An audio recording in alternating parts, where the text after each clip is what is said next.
Hello folks, this is Mr. Yev, and today I want to talk to you about two forms of the verbal noun. Now, when I say verb, we all kind of remember that verbs have two main functions. This is something we go back to like middle school with. Verbs communicate the action of a subject, and verbs can describe states of being. And here I've got two simple examples. An action: he runs every morning. Runs is an action, and the subject is he. Or a state of being: she is happy today. Is not properly an action, it is a verb, and it describes a girl's state of being. Okay?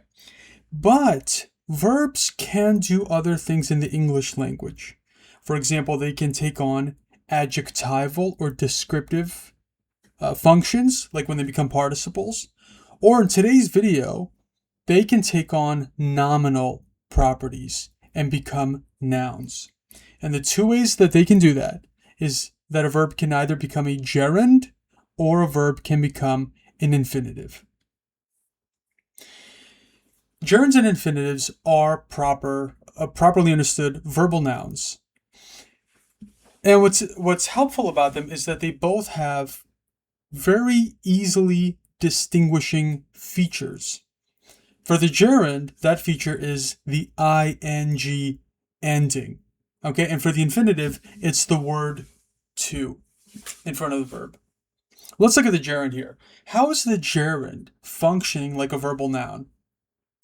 Let's look at this example. Swimming is healthy.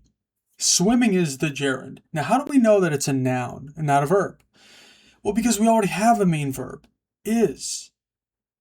And swimming is the subject of that verb. And if it's the subject, it's got to be a noun. Okay? Another example here at the end with a car. I enjoy driving. Now, driving, again, is a gerund.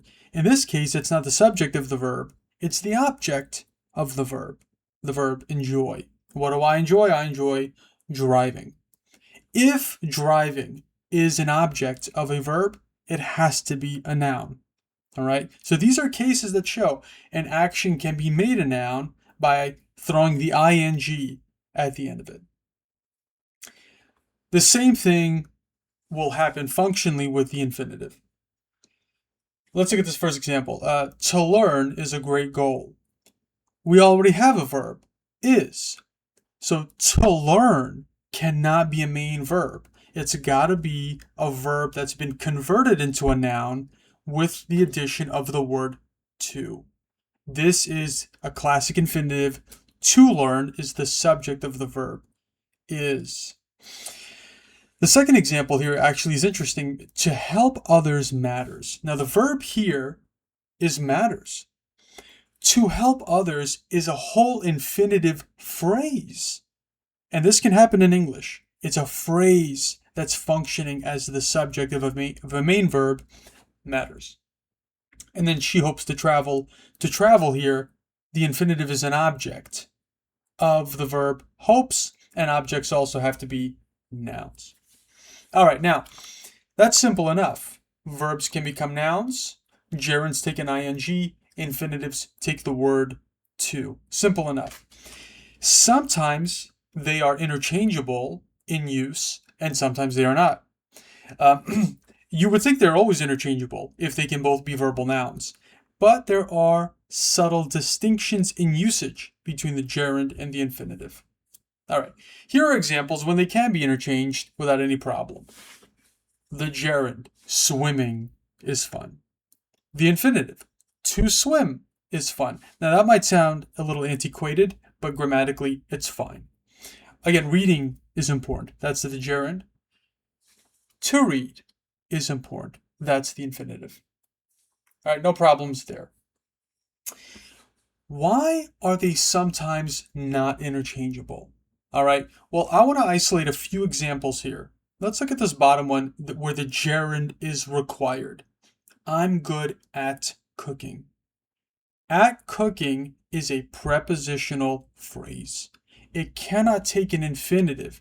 You cannot say, I'm good at to cook.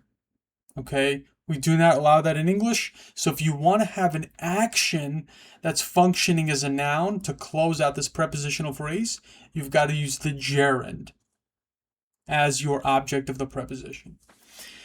Now, why are infinitives sometimes required? I want to learn, I hope to succeed, I decide to study. Now, these main verbs are our clue for why we're not saying I want learning, I hope succeeding, I decide studying. The clue is that these verbs are all verbs of mental states. Cognition type verbs that describe a thought, a desire, a hope. These verbs typically take the infinitive as their object noun and not the gerund. An exception to this would be the verb like. Right? Liking something is a mental state, but here we see that it can take both a gerund and an infinitive as an object without any real issue. Right? I like reading, I like to read. This is just an exception as opposed to the rule. Typically, verbs of mental state would like the infinitive as its object. All right, folks, I hope that this has been helpful in exploring two forms of the verbal noun in English and how the gerund and the infinitive are both alike and not alike. This has been Mr. Yev. If you like this kind of content, or if you want some private tutoring services, reach out to my website, mryev.com. That's mryev.com, and reach out. Thank you.